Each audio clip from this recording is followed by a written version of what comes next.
Vamos a comentar con cierto detalle la realidad epidemiológica del país, pero hoy no con el informe diario, sino en forma especial, algunas de las conclusiones que tiene el grupo de asesoría científica del Gobierno federal, y vamos a retomar sobre la parte que fundamenta, la teoría que fundamenta las intervenciones de prevención y control de esta epidemia en el mundo y en México.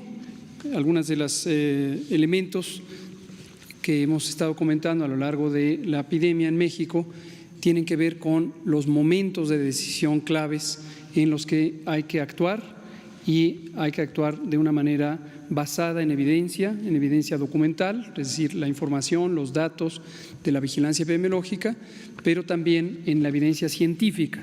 Y continuamente, de manera diaria, estamos rastreando, analizando las distintas elementos de evidencia científica que surgen en el mundo y que nos han permitido la oportunidad de que México aprenda de las experiencias vividas en otros países, aprenda de lo que ha sido exitoso, aprenda también de lo que no ha sido tan exitoso, y nos ha permitido hacer las adaptaciones apropiadas para México en los momentos apropiados, como lo hemos señalado en otras ocasiones. Entonces, vamos a poner algunas diapositivas, y la primera es esta gráfica. Esta gráfica consiste en lo siguiente. Explico primero las tres fases que habíamos indicado desde el inicio que tendría esta epidemia. Una fase 1, que es la importación viral, la importación de los virus al territorio, en donde tendríamos una cantidad muy reducida de casos, quizá algunas decenas, y podríamos rastrear los distintos casos con sus contagios, ya sea quién le contagió y hacia quién contagió. Esa primera fase le llamamos importación viral y duró desde el 27 o 28 de febrero hasta el 29 o 30 de marzo. En esa fase de importación viral habíamos indicado que la medida de control más importante era la contención en torno a los casos sospechosos, con la secuencia de identificar los casos sospechosos, ponerlos en aislamiento o en reducción de la movilidad en forma voluntaria, tomarles muestras para diagnóstico a todos estos casos sospechosos y además analizar a sus contactos.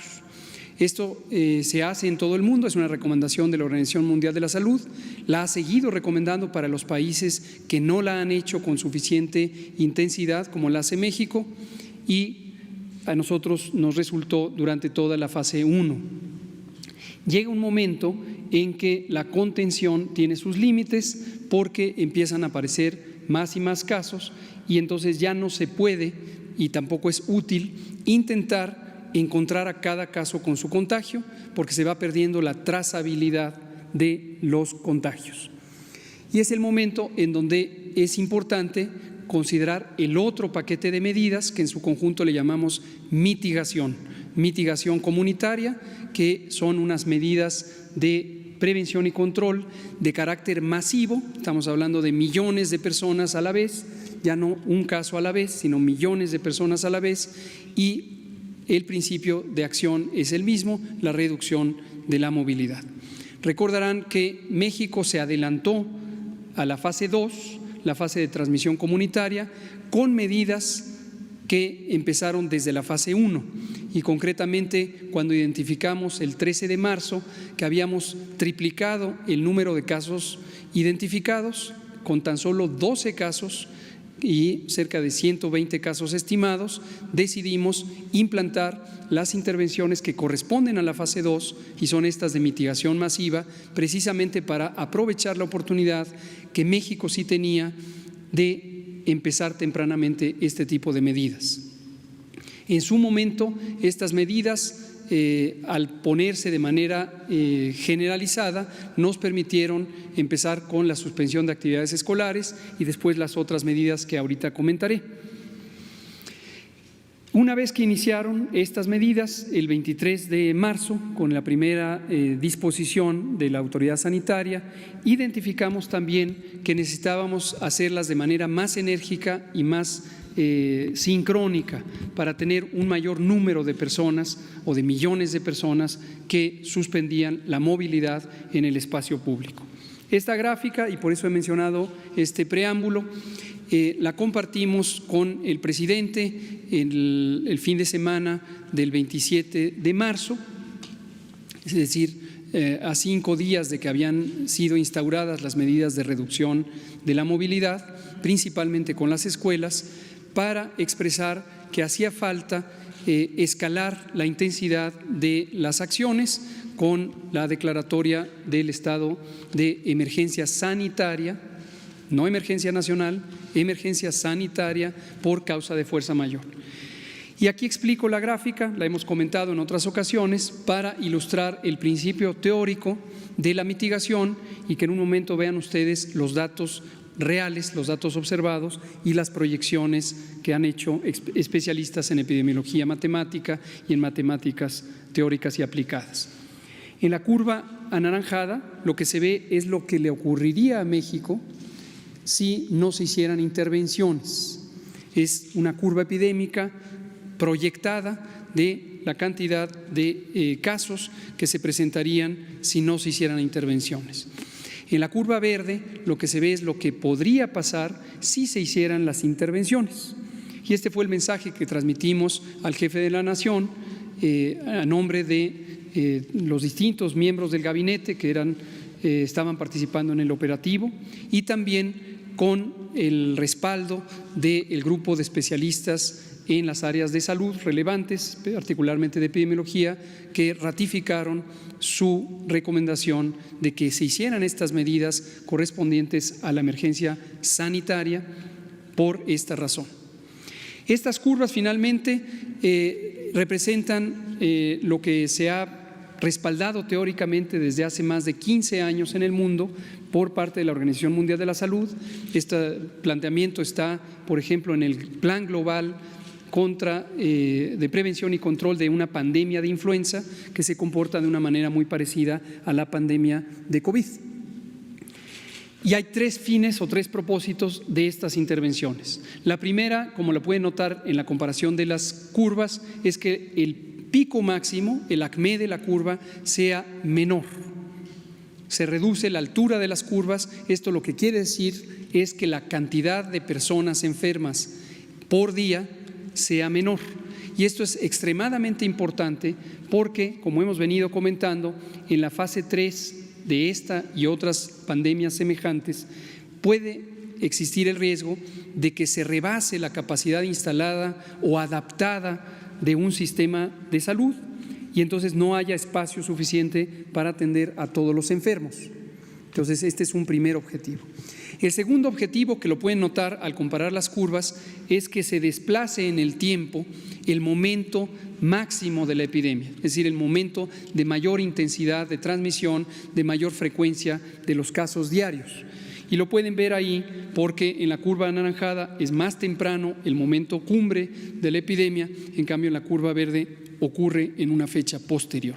La ventaja de esto es que cuando se está en el proceso de reconversión hospitalaria y de reorganización de los servicios para cumplir sus funciones en condiciones extraordinarias, entonces se puede terminar ese proceso en los tiempos adecuados antes que llegue el momento de máxima intensidad de la demanda de servicios de salud. Y un tercer objetivo que se cumple con estas medidas de mitigación comunitaria son la reducción del número total de casos durante un primero o segundo o tercer ciclo epidémico y también la reducción de la mortalidad, porque existe la oportunidad de no dejar a nadie fuera, no dejar a nadie atrás y entonces atenderlos a todas y todos. La siguiente, por favor. En concreto, esta parte teórica se tradujo en México con una serie de disposiciones de medidas extraordinarias, medidas de seguridad sanitaria, que fueron dispuestas por las autoridades sanitarias. y recordar que las autoridades sanitarias están claramente descritas en la Ley General de Salud, en su artículo 4, y son el Presidente de la República, el Consejo de Salubridad General, el Secretario de Salud y los gobiernos estatales. Estas medidas fueron dispuestas por la Autoridad Sanitaria Federal o Nacional y se resumen en esta diapositiva como la suspensión temporal de actividades académicas en todos los niveles educativos, en los sectores público, social y privados y en todo el territorio nacional. Asimismo, la suspensión de todas las actividades laborales no esenciales y igualmente en los sectores público, privado y social en todo el territorio nacional. Y en el acuerdo del secretario de Salud que dispone estas medidas, claramente se especificó cuáles son las actividades esenciales que podrían continuar, pero la enorme mayoría no podrían continuar por no ser esenciales. Finalmente, las actividades sociales también fueron suspendidas temporalmente y este es un conjunto amplio de actividades en donde hay congregación de personas y se puso un límite de 50 personas para que no se reunieran en plazas públicas, en jardines, en playas, en espacios culturales, en espacios recreativos o el turismo. Por ejemplo, también se suspendió la actividad hotelera, excepto en condiciones muy particulares, que fueron claramente descritas en lineamientos técnicos. Para que estas medidas surtan efecto, tienen que existir un mecanismo, y ese mecanismo es la reducción de la movilidad y la congregación en el espacio público. Esto lo que quiere decir es menos personas fuera de su casa, y lo resumimos en su momento y lo seguimos resumiendo con la frase quédate en casa. Tenemos afortunadamente distintos mecanismos para monitorear este cumplimiento de las medidas a través de la reducción de la movilidad. En algunos casos son empresas privadas, incluso internacionales, que tienen a disposición pública sus informes de monitoreo. En otros casos ha habido una colaboración directa y aquí quiero empezar con un agradecimiento a nombre institucional al Consejo Nacional de Ciencia y Tecnología, en particular a su directora general, la doctora María Elena Álvarez Builla, que ha permitido integrar esta unidad de datos, análisis e información, donde ha convocado a muchos actores institucionales y sociales como este tipo de empresas, y enseguida mencionaré a distintos grupos académicos que han brindado la asesoría científica necesaria para tomar estas decisiones. Lo que se ve en la gráfica procede de la herramienta de la compañía Apple, que nos presenta patrones de movilidad en tres elementos. En la curva roja, manejo, es decir, uso de autos privados; en la curva anaranjada, peatones en la vía pública; y en la curva morada, el tránsito en el transporte público. Y lo que se puede ver es que hubo una reducción muy sustancial. Este es México en su conjunto, el país, y lo que vemos es que a partir justamente del 23 de marzo hubo una caída en la intensidad de la movilidad en estos tres parámetros. Vean ustedes que llegamos hasta reducciones de 73% en el tránsito en transporte público y de 60% en el uso de autos privados, con una cifra intermedia para los peatones. Ahora, es alentador que en algunas partes del país tenemos una mayor efectividad, un mayor cumplimiento de este tipo de medidas. En la siguiente diapositiva vemos el caso de la Ciudad de México. En la Ciudad de México hemos logrado una reducción promedio de la movilidad de 82% en el transporte público, de 69% en el transporte privado con autos y de 77% en la movilidad peatonal. Esto se traduce en una intensidad de reducción de los contagios que nos permite estimar y proyectar con ciertos modelos matemáticos de las comunidades académicas que ahora mencionaré, cómo se comportaría la curva epidémica en los siguientes días, semanas y meses. También, desafortunadamente, otras áreas del país, como se puede ver en la siguiente diapositiva, en esta diapositiva, no han logrado reducciones tan sustanciales. En particular, en la ciudad de Guadalajara, insisto, de acuerdo a este monitoreo externo al gobierno mexicano, de hecho externo al país, se aprecia que solo se ha logrado una reducción de 62% para la movilidad peatonal y 61% para el manejo de autos privados. No está mal, pero no es tan importante como ha ocurrido en la zona metropolitana del Valle de México. Y lo mismo vemos en alguna otra zona, como es el caso de Tijuana, donde la movilidad se redujo solamente en 39% para los peatones y 69% para el uso de autos privados. Y esto quiero destacarlo porque ayer por la noche comentábamos lo que acaba de mencionar el presidente. Estamos muy agradecidos con las distintas personas individuales que, a pesar de que esto significa una adversidad muy importante, porque se reduce su ingreso diario y también se afecta su vida cotidiana, su vida en familia, su vida en comunidad, han acatado estas medidas con extrema responsabilidad.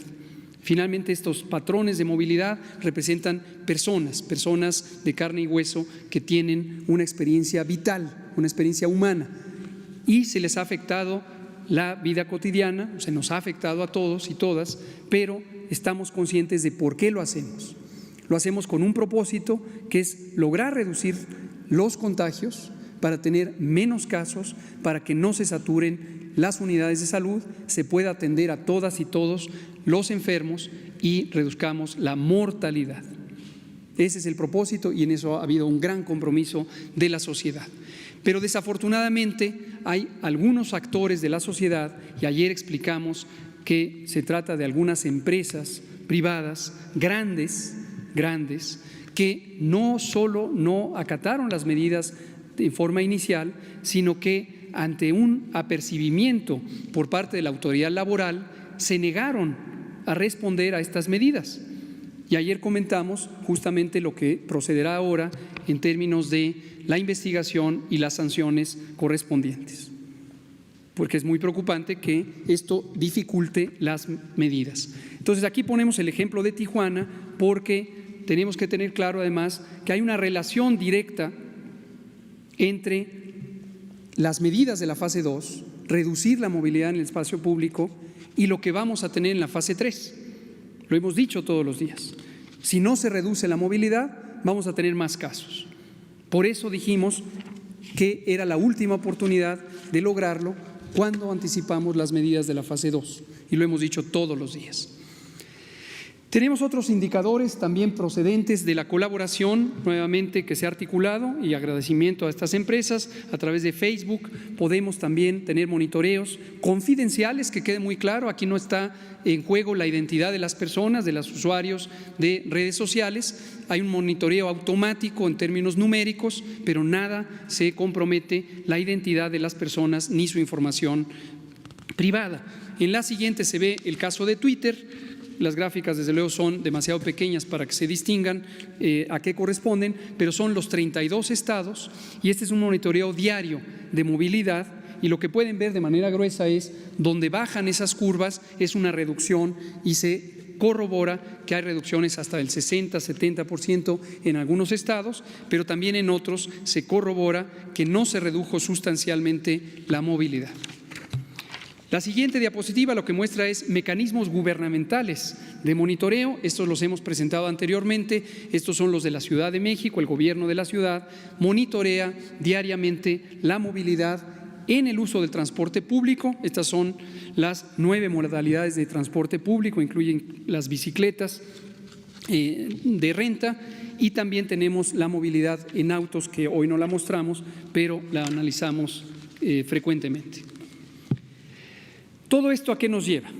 Lo que nos llevó es a utilizar la ciencia, utilizar la técnica con la colaboración de grupos académicos de universidades públicas mexicanas. Y el agradecimiento institucional también es a estas comunidades académicas que de manera voluntaria, pro bono, de una manera completamente gratuita, están poniendo a disposición su conocimiento y sus capacidades, su talento intelectual al servicio del país. Gracias, ya dijimos, a CONACYT, que nos ha permitido articular estas comunidades. Entonces, tenemos más de 7 grupos académicos de expertos y expertas en matemáticas, matemáticas aplicadas, epidemiología matemática. Digo más de 7 porque 7 de manera directa participaron, pero a su vez hemos estado en conversaciones con otros grupos también de personas fuera del país, en instituciones académicas en el extranjero, varios de ellos mexicanos, muy talentosos y muy conocidos en el uso de las matemáticas en la epidemiología. Y lo que vemos ahora es ya no una curva teórica, sino una modelación matemática basada en los datos reales, pero que con el uso de ciertos métodos muy reconocidos en las aplicaciones matemáticas a la epidemiología nos permiten ver lo que hubiera pasado y lo que está pasando. Lo explico. En la curva roja es una de las varias proyecciones que tenemos de todos estos grupos académicos, y aquí comento también, seleccionamos esta porque es la que tiene la visualización más inmediata, pero en general todos los grupos coincidieron en qué es lo que podría pasar, qué es lo que está pasando, qué es lo que va a pasar. Pequeñas variaciones en fechas, en número de casos, etcétera, pero en general todos coincidieron con este mensaje. Lo que se ve en la curva roja es lo que habría pasado si no se hubieran hecho medidas de mitigación comunitaria masivas, con esta curva que en el pico máximo supera los 30,000 casos a nivel nacional en un solo día, y que hubiera sido muy rápida, pero con una consecuencia muy importante en la saturación de los hospitales, por supuesto, también los casos graves y la mortalidad. No se alcanza a ver porque es demasiado pequeño, pero noten ustedes en el piso de la diapositiva, en la parte inferior de la gráfica, se ven unos puntitos negros. Son datos reales, es la vigilancia epidemiológica. Y con base en esos datos se puede construir lo que habría pasado. Después ven una serie de puntitos rojos que están a continuación. Son los datos a partir del 23 de marzo y hasta hace 48 horas. Y eso lo que permite es reconstruir la curva verde. Y esto es igual a la parte que presenté con la diapositiva 1. La curva verde es lo que está pasando, son los puntitos rojos, y lo que se proyecta con estos métodos que pasará si y solo si continúan las medidas de mitigación comunitaria. Y esto quiero dejarlo muy claro, esto no es una garantía de que ya estamos fuera de riesgo, esto depende de que continúen y se ejecuten, se cumplan correctamente las medidas de mitigación comunitaria. Esta es la gráfica para todo el país, es el resumen, pero en cada región o zona metropolitana tenemos una reproducción de estas curvas. Y podemos ver importantes diferencias de las predicciones, del éxito de las medidas de mitigación. Esto nos lleva a una segunda, bueno, esta es una excelente noticia, porque lo que nos habla es que estamos teniendo éxito en las medidas que México implantó, que México anticipó a el momento del cambio en la velocidad de crecimiento de la curva epidémica. Pocos países lo han logrado. Y nos lleva a una segunda noticia que es importante, la hemos venido comentando, pero queremos darle mayor detalle, que se ve en la siguiente diapositiva con un mapa de la República Mexicana. La epidemia no es una sola, aunque decimos la epidemia de COVID en México, en realidad en cada espacio físico del país, en cada zona de la geografía, tenemos distintas intensidades de transmisión. Esto lo hemos presentado todos los días con un mapa por estados, hoy lo presentamos con un mapa municipal. Nuevo agradecimiento a CONACYT y a la Comunidad Científica de México porque nos han permitido también estas herramientas de visualización por nivel municipal.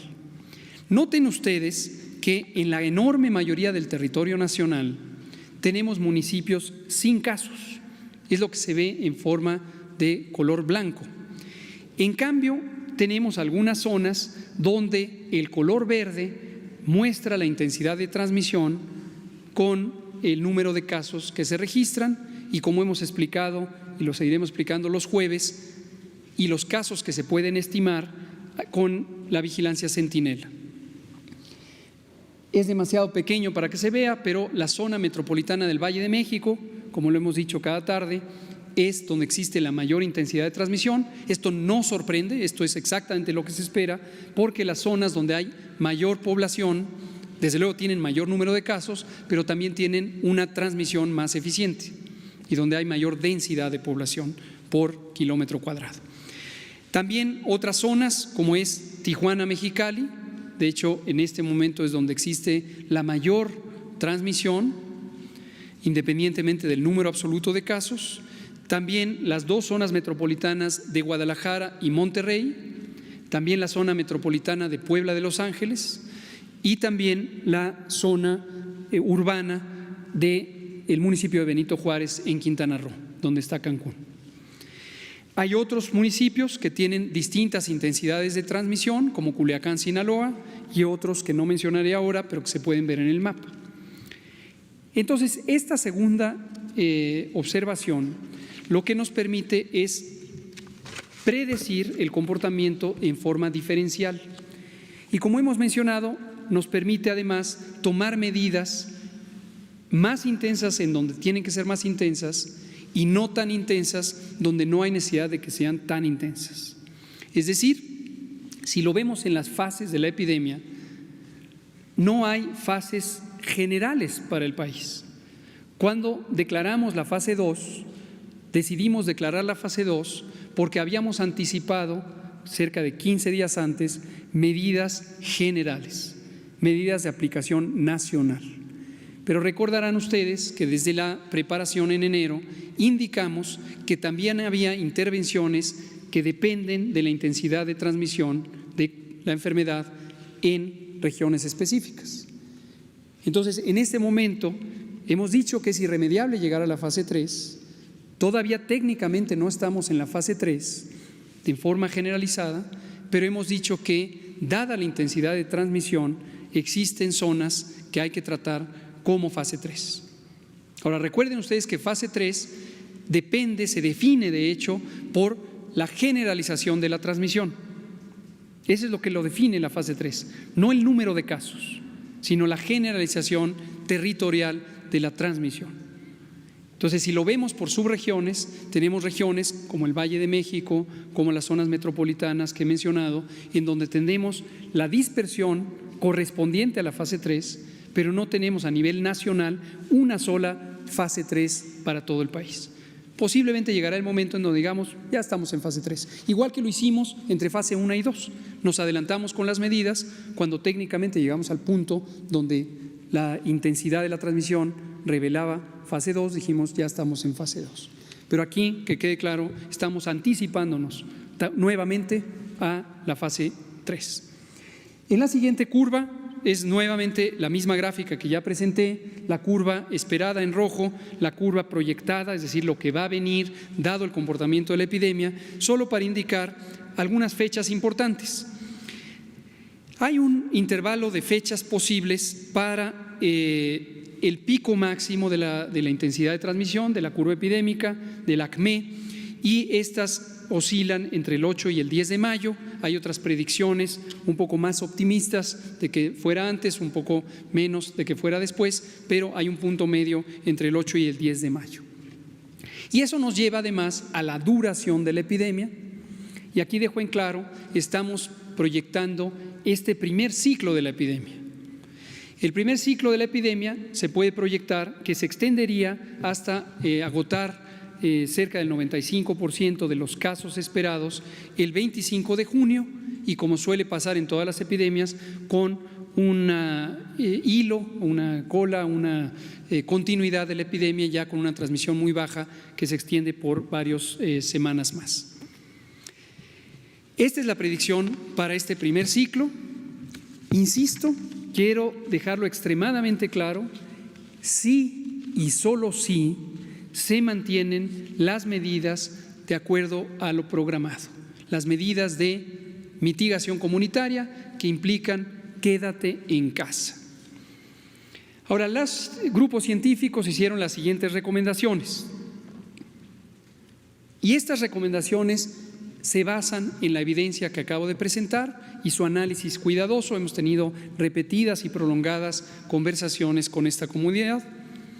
Y lo primero que recomiendan es mantener la Jornada Nacional de Sana Distancia, pero extenderla hasta el 30 de mayo. Originalmente estipulada al 30 de abril, ahora se extendería hasta el 30 de mayo, con el propósito de conservar la intensidad de las medidas de mitigación que están dando resultados y que si continúan seguirán dando resultados. Pero también recomendaron de manera enfática asegurar la adecuada implementación y cumplimiento de estas medidas de seguridad sanitaria. Y esto implica el compromiso, la responsabilidad de todas y todos los miembros de la sociedad. Y ya hemos dicho, agradecimiento a quienes de manera individual o las pequeñas empresas que están cooperando, también las medianas y grandes empresas que están cooperando, pero falta la cooperación decidida de otras empresas, dado que la medida está orientada a la actividad laboral, para que pueda facilitarse el cumplimiento por parte de los trabajadores y las trabajadoras. Tercera recomendación, y esta es nueva, esta es importante, esta va a llevar a una decisión muy importante: regionalizar la intensidad de estas medidas. Con el mapa municipal lo que apreciamos es zonas sin transmisión o zonas de mínima transmisión.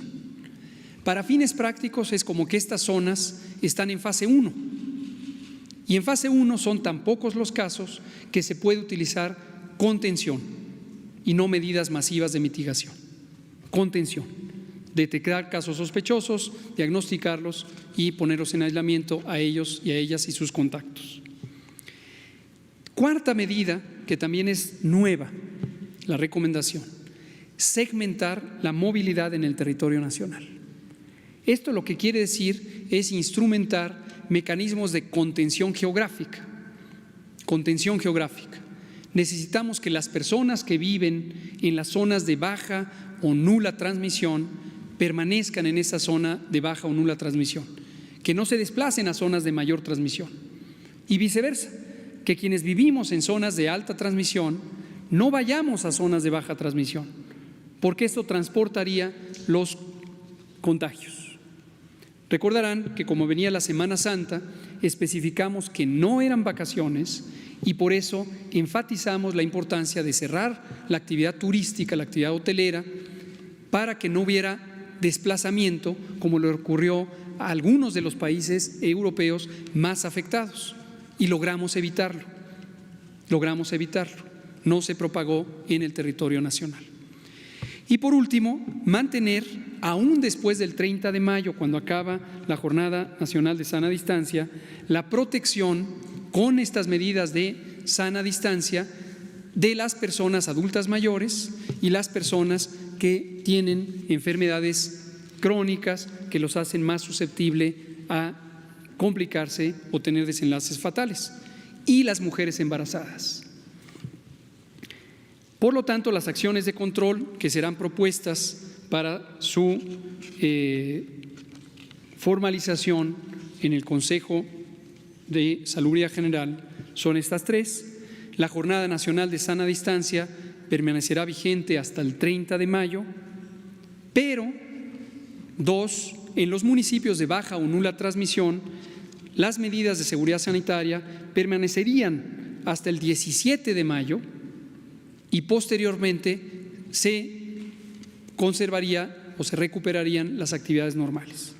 Entonces, en los municipios donde hay baja o nula transmisión, anticipadamente salen de las medidas de mitigación comunitaria, anticipadamente, y esto representa el éxito que ha habido en esas comunidades. Los municipios que tienen alta transmisión se esperan hasta el 30 de mayo y en todos los casos el 1 de junio ya recuperamos de una manera escalonada, de una manera organizada, las actividades económicas, sociales y de la vida pública. Y recordarles aquí que todo depende de que se sigan cumpliendo las medidas. Regiones del país donde no se cumplan las medidas, no se va a lograr lo que se proyecta, va a aumentar la transmisión y podría ser imposible, inviable, no recomendable que se levanten las medidas. Entonces, ojo, hay que extremar la reducción con todo lo que se necesita para lograrlo. Y tercero, que ya dijimos, se mantendrán hasta nuevo aviso las medidas de protección de las poblaciones con mayor riesgo. Concluyo primero agradeciendo al grupo científico. Hoy mencionamos solamente a quienes de manera directa contribuyeron con su información y con sus análisis y con sus recomendaciones. En este momento están aquí enlistados, pero hay una comunidad más grande. No quisimos ponerla en este momento, puesto que de manera directa para estas recomendaciones no fueron partícipes, pero son parte de un colectivo académico que seguirá colaborando con nosotros y les agradezco. Los menciono por institución: el CIMAT, el Centro de Investigación en Matemáticas. Hay dos grupos académicos. El segundo grupo académico del CIMAT, además, tiene una colaboración con el Instituto de Matemáticas de la UNAM, el grupo de CONACYT y el grupo de funcionarios de la Secretaría de Salud y del IMSS, que somos todos los ahí mencionados epidemiólogos y que estuvimos procesando estas recomendaciones para formularlas. Finalmente, un mapa y una tabla. En el mapa, y agradecemos aquí a Emiliano Calderón, líder de la Estrategia Digital Nacional, que lo elaboró.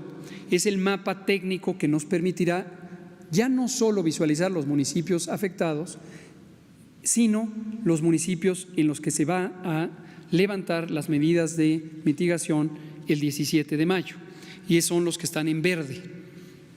Todas las zonas verdes van a poder regresar a la normalidad el 17 de mayo. Esto incluirá la actividad escolar, se recuperará la actividad escolar en esos municipios.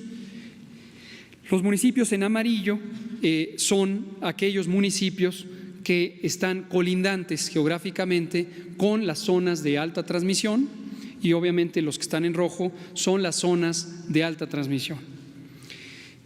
En estos otros tendrán que esperar hasta el 1 de junio, y respecto a actividad escolar que acabo de mencionar, obviamente también esto tiene que ser puesto a disposición de la autoridad escolar del país, que es el titular de la Secretaría de Educación Pública y el Consejo Educativo Nacional, tal como lo hicimos al inicio cuando se implantaron las medidas, y justamente la suspensión de las escuelas fue la primera medida que se logró. Termino con la tabla para que vean ustedes el número de municipios que lograríamos liberar de estas medidas de mitigación. Están por estado, y hay 3 categorías: con contagios, son los que están pintados en rojo; vecinos de contagios, los que están pintados en amarillo; y finalmente sin vecindad y sin contagios, que son los pintados en verde. Si nos vamos al final de la tabla, vemos que tenemos 979 municipios que están en la zona verde, la zona que se podrá liberar más pronto, y los otros gradualmente de acuerdo a cómo se vaya teniendo éxito: 1021 los que son vecinos y 463 los que tienen alta transmisión. Quédate en casa. Gobierno de México.